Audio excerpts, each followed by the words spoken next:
ನಮಸ್ತೆ, ಬೆಳಕು ನಕ್ಷತ್ರ ಲಾಗ್ಗೆ ಸ್ವಾಗತ. ಇವತ್ತು ನಾನು ದಾಲ್ ಪಾಲಕ್ ರೆಸಿಪಿನ ನಿಮ್ಮ ಜೊತೆ ಶೇರ್ ಮಾಡ್ಕೋತಾ ಇದ್ದೀನಿ. ನೀವೇನಾದರೂ ನನ್ನ ಚಾನಲ್ಗೆ ಹೊಸಬ್ರಾಗಿದ್ದರೆ ಪ್ಲೀಸ್ ನನ್ನ ಚಾನಲ್ನ ಸಬ್ಸ್ಕ್ರೈಬ್ ಮಾಡ್ಕೊಳ್ಳಿ. ಈಗ ನಾನು ಒಂದು ಪಾತ್ರೆಗೆ 1 ಕಪ್ಪಷ್ಟು ಹೆಸರುಬೇಳೆ ತೊಗೊಂಡಿದ್ದೀನಿ. ಹೆಸರುಬೇಳೆನ ತೊಳ್ಕೊಂಡು ಆ ನೀರನ್ನ ಬಸ್ಕೋಬೇಕಾಗುತ್ತೆ.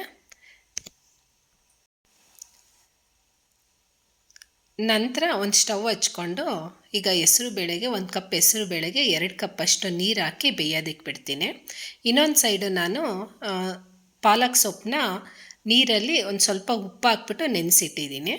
ಈಗ ಹೆಸರುಬೇಳೆ ಎಲ್ಲ ನೀಟಾಗಿ ಬೆಂದಿದೆ. ಈಗ ಒಂದು ಸೈಡು ಅದನ್ನು ಎತ್ತಿಟ್ಕೊಂಡು ನಂತರ ಇನ್ನೊಂದು ಪಾತ್ರೆ ಇಟ್ಕೊಂಡು ಅದಕ್ಕೆ 1 ಸ್ಪೂನಷ್ಟು ಎಣ್ಣೆ ಹಾಕ್ಕೋತಾ ಇದ್ದೀನಿ. ಆ ಎಣ್ಣೆ ಕಾದ ನಂತರ ಒಂದು ಅರ್ಧ ಸ್ಪೂನಷ್ಟು ಜೀರಿಗೆ ಹಾಕ್ಕೋತೀನಿ. ಆ ಜೀರಿಗೆ ಸಿಡ್ದಿದ ನಂತರ 2 ರಿಂದ 3 ಹಸಿಮೆಣಸಿನ್ಕಾಯಿ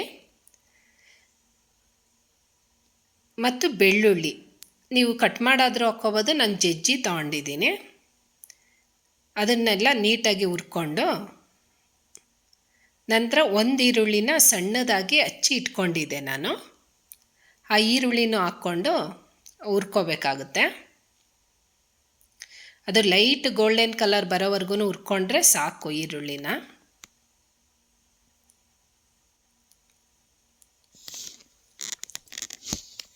ಈಗ 1 ಟೊಮೊಟೊ ತೊಗೊಂಡಿದ್ದೆ, ಅದನ್ನು ಚಿಕ್ಕದಾಗಿ ಹಚ್ಚಿ ಇಟ್ಕೊಂಡಿದ್ದೆ.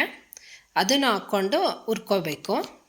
ಅದೊಂದು ಸ್ವಲ್ಪ ಸಾಫ್ಟ್ ಆಗೋವರೆಗೂ ಹುರ್ಕೋಬೇಕಾಗುತ್ತೆ ಟೊಮೊಟೊ. ನಂತರ ಈಗ ಕಟ್ ಮಾಡಿ ಇಟ್ಕೊಂಡಿರೋ ಪಾಲಕ್ ಸೊಪ್ಪನ್ನ ಹಾಕ್ತಾಯಿದ್ದೀನಿ. ನೀವು ಟೊಮೊಟೊ ಬೇಕಾದರೆ ಹೆಸರುಬೇಳೆ ಬೇಯಬೇಕಾದ್ರೇ ಚಿಕ್ಕದಾಗಿ ಕಟ್ ಮಾಡಿ ಬೇಯೋದಕ್ಕೆ ಹಾಕ್ಬೋದು, ಇಲ್ಲಾಂದರೆ ಒಗ್ಗರಣೆಗೆ ಹಾಕ್ಕೋಬೋದು. ಈಗ ನಾನು ಸೊಪ್ಪು ಹಾಕಿದ ನಂತರ ಎಲ್ಲ ಮಿಕ್ಸ್ ಮಾಡ್ತೀನಿ. ಈಗ ಯಾವುದೇ ನೀರಾಗಲಿ ಆ್ಯಡ್ ಮಾಡ್ಕೋಬಾರ್ದು, ಯಾಕಂದರೆ ಸೊಪ್ಪು ಬೇಯ್ತಾ ಅದೇ ನೀರು ಬಿಡುತ್ತೆ. ಹಾಗಾಗಿ ಈಗೆಲ್ಲ ನೀಟಾಗಿ ಹುರ್ಕೊಂಡು ಒಂದು 4 ಸೆಕೆಂಡಷ್ಟು ಮುಚ್ಚಿ ಇಟ್ಕೊಂಡ್ರೆ ಬೆಂದಿರುತ್ತೆ ಸೊಪ್ಪು, ಬೇಗ ಬೆಂದೋಗ್ಬಿಡುತ್ತೆ. ಈಗ ನೋಡಿ ಅರ್ಧದಷ್ಟು ಆಗಿಬಿಟ್ಟಿದೆ. ಈಗ ಇನ್ನೊಂದು ಸಲ ಹುರ್ಕೊಂಡು ನಂತರ ಬೇಯಿಸಿಟ್ಕೊಂಡಿರೋ ಹೆಸರುಬೇಳೆನ ಹಾಕ್ಕೋಬೇಕು. ನಂತರ ಸ್ವಲ್ಪ ಅರಿಶಿನ, 1-1.5 ಸ್ಪೂನಷ್ಟು ಅಚ್ಕಾರದ ಪೌಡರು ಮತ್ತು ರುಚಿಗೆ ತಕ್ಕಷ್ಟು ಉಪ್ಪು ಹಾಕ್ಕೊಂಡು ಮಿಕ್ಸ್ ಮಾಡ್ಕೋಬೇಕು.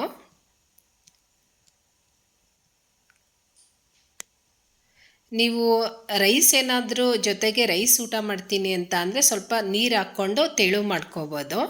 ಚಪಾತಿ ರೊಟ್ಟಿಗಾದರೆ ಸ್ವಲ್ಪ ಗಟ್ಟಿಯಾಗೇ ಇರಬೇಕು. ನಾನಿವತ್ತು ಚಪಾತಿ ತಿನ್ನೋದ್ರಿಂದ ಈಗ ಗಟ್ಟಿಯಾಗೇ ಮಾಡ್ಕೊತೀನಿ. ಸ್ವಲ್ಪ ಒಂದು ಅರ್ಧ ಲೋಟದಷ್ಟು ನೀರು ಹಾಕ್ಕೊಂಡು ಬೇಯೋದಕ್ಕೆ ಬಿಡಬೇಕು. ಒಂದು 5 ರಿಂದ 6 ನಿಮಿಷ ಬೆಂದರೆ ಸಾಕು. ಈಗೆಲ್ಲ ಬೆಂದಾಗಿದೆ.